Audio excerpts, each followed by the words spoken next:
Mas o que torna alguém remanescente? Qual a característica de alguém que é remanescente? Porque se eu perguntar qual é a característica de um crente, alguém vai ter uma visão. Um crente é desse jeito, não bebe, não fuma, não rouba, só anda na igreja e fica dando dinheiro para o pastor. Tem muita gente que a definição de crente é assim. Então, qual é a característica? O que caracteriza um remanescente? Algumas características que faz e que prova que alguém é remanescente são essas, dentre outras tantas. É que o remanescente, ele não negocia nunca a sua fé, e ele sempre mantém a fé em tempos difíceis, independente do que acontecer, independente de perseguição, independente de fome, independente de escassez. O remanescente, ele não nega a fé. O remanescente é alguém que é usado por Deus para restaurar, para recomeçar, para cumprir um propósito divino. Remanescente não é aquele que começa, remanescente é aquele que permanece, porque começar é fácil, o difícil é você permanecer e você perseverar. Remanescente, ele não vive de aparência religiosa. O remanescente, ele tem intimidade com Deus. O remanescente não é aquele que conhece a Bíblia. O remanescente é aquele que se submete a sua vida à palavra de Deus. Há muitos exemplos de remanescentes na Bíblia, e por incrível que pareça, há várias semanas atrás, quando recebi um convite de ministrar nessa noite, questionei a Deus, perguntei a Deus: Senhor, quem eu uso na Bíblia como exemplo? Quem eu uso na Bíblia como exemplo? E por incrível que pareça, hoje pela manhã foi que Deus falou comigo. Há tantas semanas que eu recebi o convite, mas hoje pela manhã que Deus falou comigo. E sabe como foi que Deus falou comigo? Eu estava acordando, eu estava dormindo, e quando eu abri os meus olhos, eu vi uma voz dentro da minha mente dizendo: Josué e Caleb. Eu quero nessa noite citar uma ou duas verdades acerca desses dois homens remanescentes que a Bíblia nos dá como exemplo para mostrar. E quem foi Josué? E quem foi Caleb? Josué e Caleb foram homens levantados por Deus. São homens de exemplo de fé e homens de perseverança. Josué, profeta de Deus, filho de Num, da tribo de Efraim, foi servo de Moisés, serviu a Moisés com fidelidade e lealdade. Josué foi chefe do exército da nação de Israel. Josué foi um dos 12 que, como espia, foi averiguar a terra de Canaã. Josué liderou o exército e o povo para a conquista de Canaã. Josué era um homem que tinha intimidade com Deus.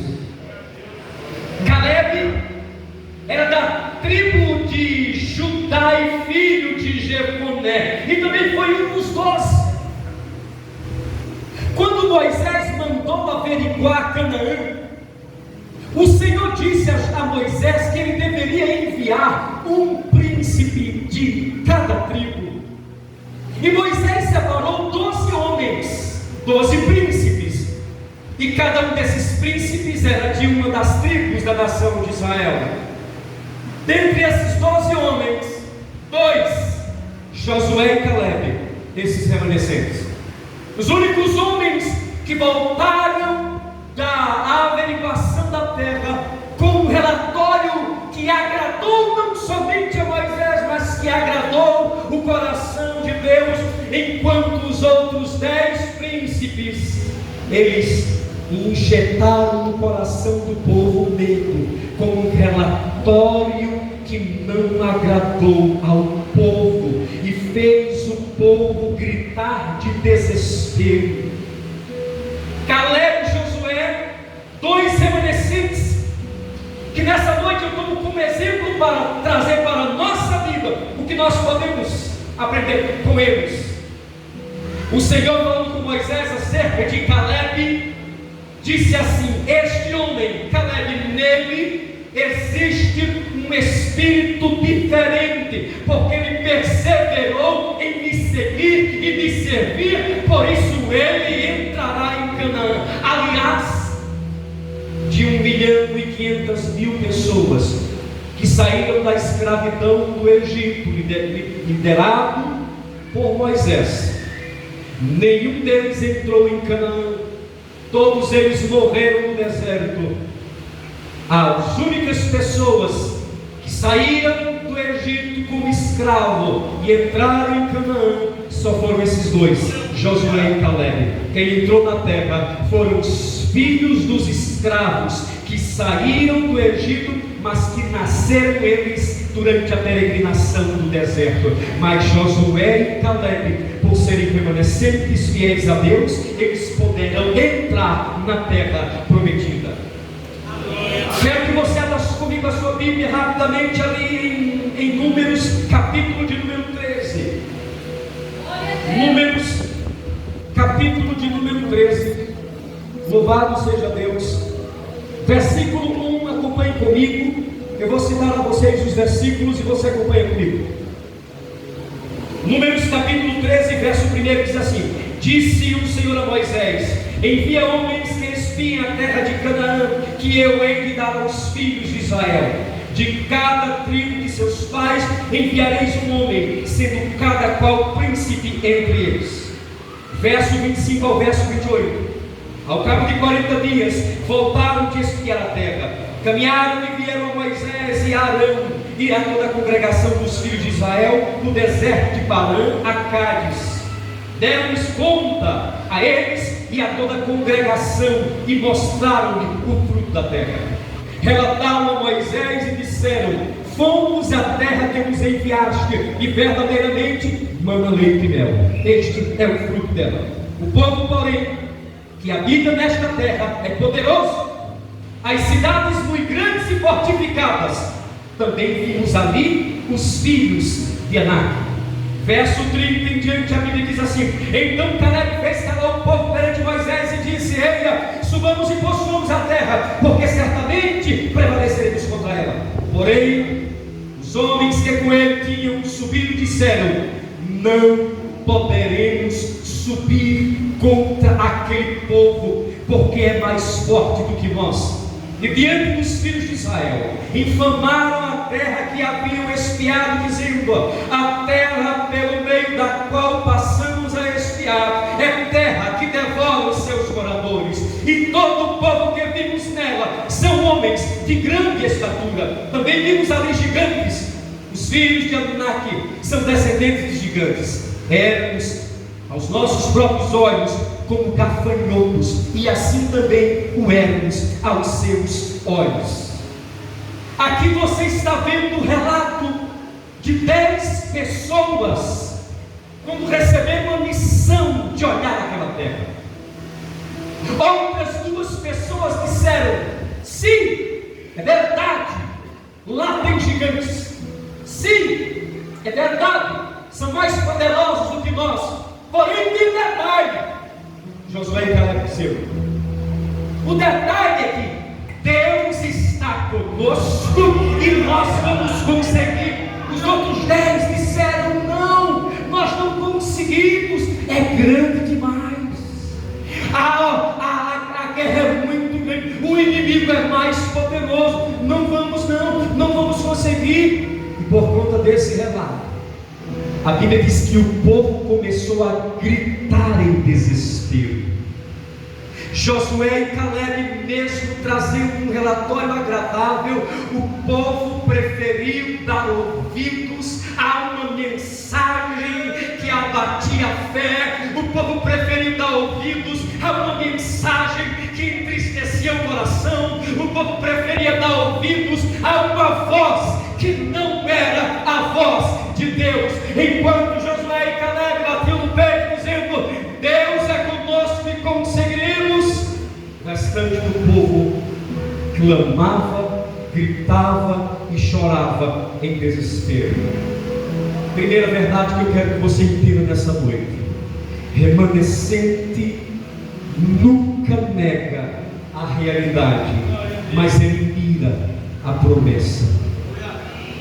Remanescente nunca, aleluia, nega a realidade, ele mira a promessa. Qual é a realidade? A realidade talvez possa ser: não dá certo porque eu não tenho força. A realidade talvez para você possa ser: não consigo porque não tenho recursos para comprar, não consigo porque não tenho recursos para pagar, não consigo porque não tenho forças humanas para conseguir. A realidade pode ser: eu não vou conseguir porque em mim não há forças. Essa é a realidade. O remanescente nunca nega isso, mas a visão dele está no alvo, que é a promessa. E quando Deus libera a palavra, quando Deus libera a promessa, o Senhor muda a situação. Deus abre as portas, Deus usa pessoas, Deus usa o improvável. Por quê? Porque é tudo uma questão de fé. Glória a Deus. Você já imaginou quantas vezes já pensamos em desistir? Quantos pastores tem aqui que certamente na sua jornada, na caminhada, já pensou em desistir? Eu já pensei também em desistir. Eu disse: Senhor, eu não aguento mais, eu não suporto mais. Houve momentos que eu disse: eu não suporto mais. Mas aí eu lembrava de algo, e sempre lembro disso e nunca esqueço. Há muitos anos atrás, há mais de 20 anos, pois o Senhor me chamou ao ministério 4 anos depois que eu aceitei Jesus. Em 2004, não foi piloto, 2004. Em 2004 fui consagrado pastor. Em 2000 aceitei Jesus. No mesmo mês fui batizado com o Espírito Santo no meu trabalho. Na época eu trabalhava aqui em Palmeira dos Índios, era funcionário público efetivo, mas também trabalhava na tão famosa e conhecida Rádio Sampaio FM. Trabalhava lá como locutor, viu? Há 20 e tantos anos atrás. E dentro daquele estúdio da Rádio Sampaio FM, na rua José Maria Passos, que você daqui de Palmeiras sabe e conhece, lá dentro daquele estúdio, ali, às 10 da noite, de uma sexta-feira, fui batizado com o Espírito Santo, fazendo o programa de rádio. Sabe por que eu não posso desistir quando surgem os problemas? Porque eu tenho a consciência de que Deus me chamou. Porque eu tenho a consciência de que existe um chamado de Deus na minha vida, assim como existe um chamado de Deus na sua vida. Há mais de 20 anos atrás, eu tive uma visão. Nessa noite de vigília, onde nós estávamos, havia algumas pessoas ali naquela vigília, inclusive o presbítero Jorge Naldo, que se encontra ali. Eu estava em oração, nós estávamos em oração, um grupo de mais ou menos 5 ou 6 homens. E ali eu tive uma visão, de joelhos orando no altar, assim na plataforma, estava de joelhos orando. O céu se abriu, eu vi uma visão. E eu vi descendo do céu uma veste.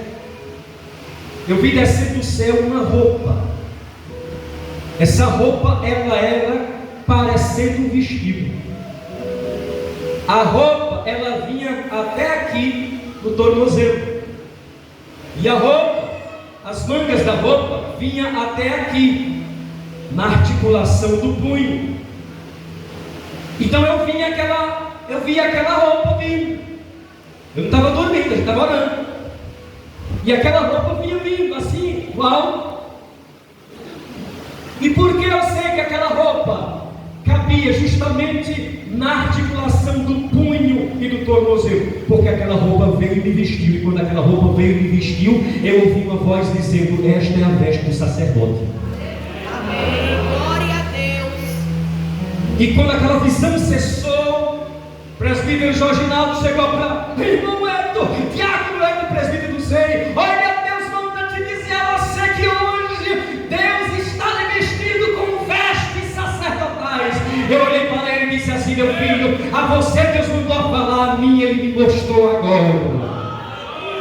Aleluia. E aí, quando nós conhecemos a nossa identidade, nós também conhecemos a nossa força. Quando nós sabemos quem nós somos, nós descobrimos a nossa força. Quando nós sabemos quem nós somos em Cristo, nós descobrimos a nossa força em Cristo. A Bíblia diz que se o povo soubesse a força que ele possui, ninguém o dominaria. Se você soubesse a força que você tem em Deus, pelo poder do Espírito Santo, você subjugaria o inimigo, você subjugaria as adversidades, você iria transpassar os problemas e as dificuldades. Mas muitas vezes as dificuldades e os problemas tentam barrar as pessoas, tentam barrar o crente. Mas lembre-se, você tem um chamado de Deus, você foi ungido por Deus, Deus está com você, e a força do Espírito Santo é na sua vida. Haja pela fé e com fé. Quem pode dizer amém? Amém. Glória a Deus. Sabe qual uma das características de um remanescente? É que o remanescente, ele sempre sabe esperar em Deus. O remanescente, ele sabe esperar em Deus. Você quer ver que sabe esperar em Deus?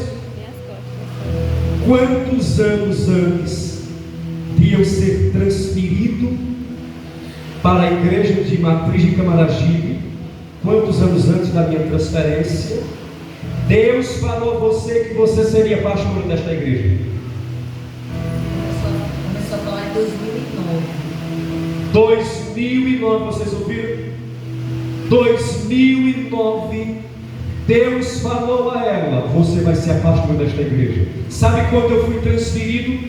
2012, 3 anos depois. Então em 2009, ela sabia que seria pastora dessa igreja. Sabe quando foi que eu vim descobrir que Deus disse a ela que ela seria pastora da igreja? Depois que eu já estava lá em Matriz de Camaragibe, que o tempo já tinha passado, que já nem lembrava mais de Palmeira dos Índios, foi que eu vim saber qual foi o posicionamento dela. Ela soube esperar pelo tempo de Deus. Muitas pessoas não sabem esperar o tempo de Deus. Muitas pessoas não sabem. Talvez que nunca passou pela cabeça dela. Estou usando isso como exemplo, porém isso não se aplica a ela, mas uso esta situação. Talvez na mente dela, ela deve ter pensado assim: Deus disse a mim que eu vou ser a pastora desta igreja, então agora eu vou fazer tudo para assumir o cargo. Mas não fez assim. Ela esperou o tempo de Deus. Aleluia. Quando o Senhor me disse: você e sua esposa serão pastores desta igreja, quando Deus nos disse isso, foi também em uma vigília, onde o Senhor falou comigo e eu ouvi a voz de Deus. E quando Deus disse isso a mim, sabe o que eu falei para Deus? Sabe qual foi o meu posicionamento? Eu esperei pelo tempo. Eu simplesmente esperei Deus fazer. Sabe por quê? Porque não adianta a gente dar uma mãozinha, porque vai sair algo errado. Não adianta a gente querer ajudar Deus, porque Deus ele sabe como faz. Sara quis ajudar a Deus, Sara quis dar uma mãozinha, e sabe o que aconteceu? até hoje está a consequência aí, ó. Vai lá no Oriente e está a guerra até o dia de hoje, porque Sara quis dar uma mãozinha para Deus. Remanescentes sabem esperar pelo tempo de Deus. Remanescentes pode se encontrar em determinado lugar da sua jornada, achando e acreditando que está sozinho e abandonado. Eu vou repetir para você entender. Remanescente, em determinado momento da sua jornada, ele pode se encontrar em um tempo que ele acredita que está sozinho e abandonado. Acredita nisso, mas isso não é verdade. Aleluia! E eu vou te dizer agora, o exemplo maior que eu falo sobre isso é do profeta, aleluia, Elias. Elias, quando ele derrotou os profetas de Baal, aquele homem fugiu, aquele homem correu, aquele homem, ele se refugiou em uma caverna, ele entrou em depressão, o profeta Elias. E ele orou a Deus, ele disse: Senhor, eu não aguento mais, eu não suporto mais, eu estou sozinho. Na mente de Elias, ele estava só. Na mente de Elias, ele foi abandonado. Mas Deus chega para Elias e diz assim: Elias, levante-se. A jornada que você vai prosseguir, o caminho que você tem ainda a seguir é longo. Ainda existe rei na terra para você fugir, e ainda tem profeta na terra também para você fugir. Quando você pensar que está sozinho, é engano seu. Olha, tem mais 7.000 pessoas, tem mais 7.000 pessoas que estão na mesma situação que você. Não se encurvaram diante do sistema, não adoraram a Baal, não se prostraram diante da adversidade. Você está pensando que está só, mas tem 7.000 espalhados por aí que estão na mesma fidelidade que você. Deus nunca abandona o remanescente. Deus nunca abandona alguém que crê na sua palavra, que se submete à sua palavra e que sempre age em fé pela própria palavra de Deus. Aqui a palavra do Senhor nos diz, no texto que lemos de Romanos, no capítulo de número 11 e o verso de número 5, aleluia, a Bíblia nos diz, mais uma vez: assim pois também agora, o tempo, assim pois também agora, no tempo de hoje. Olha que ele usa duas expressões para definir o tempo: agora e hoje. Romanos 11:5. Assim pois também agora, no tempo de hoje, sobrevive o remanescente segundo a eleição da graça. Você já sabe o que é um remanescente, mas Paulo está escrevendo aqui à igreja de Roma que existe um remanescente que permanece até o dia de hoje segundo a eleição da graça. Então é um remanescente que não foi escolhido por pessoas humanas, é um remanescente que foi eleito pela graça de Deus. E o que é graça de Deus? Graça de Deus não é apenas um favor imerecido, graça de Deus é uma capacitação. A palavra do Senhor diz que quando o Senhor Jesus Cristo subiu ao céu, Ele deu dons aos homens. A Bíblia diz também em Efésios capítulo 2, versículo 6 ou 8 mais ou menos, que pela graça sois salvos, não por meio da fé, não de obras. A Bíblia diz que a graça é concedida segundo o chamado, segundo a responsabilidade de Deus. Então esta graça, que é mais do que favor imerecido, ela elegeu homens, ela elegeu mulheres, crianças e pessoas para que permaneçam no tempo de hoje já como remanescentes. Você é privilegiado. Nós somos privilegiados. Nós somos privilegiados. Eu quero encerrar esta palavra dizendo a você que se encontra aqui nesta noite: o seu dinheiro não compra a graça. O seu dinheiro não compra a graça. O seu dinheiro não compra a graça. O seu dinheiro não compra ministério nenhum. O nosso dinheiro não compra ministério nenhum. O nosso dinheiro não compra dons espirituais. O nosso dinheiro, ele não compra posição na presença de Deus. O seu dinheiro não dá e não traz paz para você. Mas a graça de Deus dá. Mas a graça de Deus concede. Mas a graça de Deus, louvado seja Deus, a graça do Senhor, ela concede todas essas coisas. Só para você ter noção, e eu já encerro aqui agora. Quando eu conheci a minha esposa, minha esposa era a pessoa mais tímida que existia. Ela era a pessoa mais tímida que existia. Tinha vergonha até de falar. Um dia, quando a gente chegou na igreja, estava lá na portaria. Eu era novo convertido. Novo convertido foi em 2000. Eu estava lá na portaria, recebendo os irmãos. Aí quando eu ouvi só uma baixinha assim, lá na frente, na primeira cadeira assim. Uma baixinha assim, né? Aí assim, ó, quando assim, dando aquele espurinho. Aí eu olhei assim de longe. Eu disse, eu chamei mulher. Aí quando eu olhei para ela estava lá, orando em línguas, foi batizada com o Espírito Santo. Aí a mulher que era tímida, que nem gostava de pregar, ou que nem gostava de falar, tinha vergonha, Jesus agora começou a falar com ela. E Jesus começou a usar ela agora para profetizar na vida do povo, que ia dizer que ia dar menino. Ela começou a profetizar na vida do povo: olha, Deus vai dar menino para tu. A mulher dizia assim: mas eu não posso ter filho, eu sou estéril.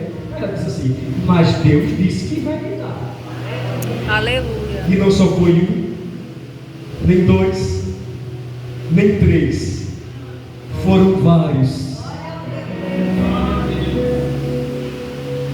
E aí eu amo demais quando a minha esposa prega. Sabe por quê? Porque eu conheci quem era ela, e eu sei onde hoje Deus a colocou. E quando o Senhor a usa, eu sei, é Deus, porque a ousadia do Espírito Santo é que nos leva a fazer o que sem a presença de Deus não podemos fazer. A graça de Deus. Talvez você não entenda o que eu vou dizer aqui agora. Talvez você não aceite o que eu vou dizer aqui agora a você. Nem minha esposa aceita quando eu falo isso. Eu sou tímido. Ela não aceita quando eu digo isso. Que eu sou tímido? Eu sou tímido. Ah, pastor aqui não aceita isso. Minha esposa não aceita. Eu sou tímido. Mas quando é verdade, é quando eu subo aqui no altar, quando eu subo no altar, eu pego o microfone para pregar, eu não vejo barreiras. Sabe por quê? Porque eu sou mensageiro de Deus, assim como você é mensageiro. Aleluia. Glória Eu quero agora encerrar lançando uma palavra profética sobre a sua vida. Existe alguém que está esperando uma palavra através da sua boca para Deus libertar. Existe alguém que está esperando você dar uma palavra a ela para que essa pessoa seja livre e liberta. Há alguém aguardando por uma palavra profética saindo da sua boca para abençoar uma vida. Levante a mão e diga glória a Deus. Se você pudesse colocar de pé nesse momento, eu quero fazer uma breve oração e passar a palavra à pastora Jaqueline. Louvado seja Deus, que certamente trará os agradecimentos. Se você puder, coloque a mão no seu coração. Aleluia. E eu quero orar por você, Deus, em nome de Jesus. Pai, essa noite é uma noite de regozijo, é uma noite de alegria, Essa noite é uma noite de gratidão. É uma noite em que nós nos posicionamos diante da tua presença para bendizer o teu santo nome.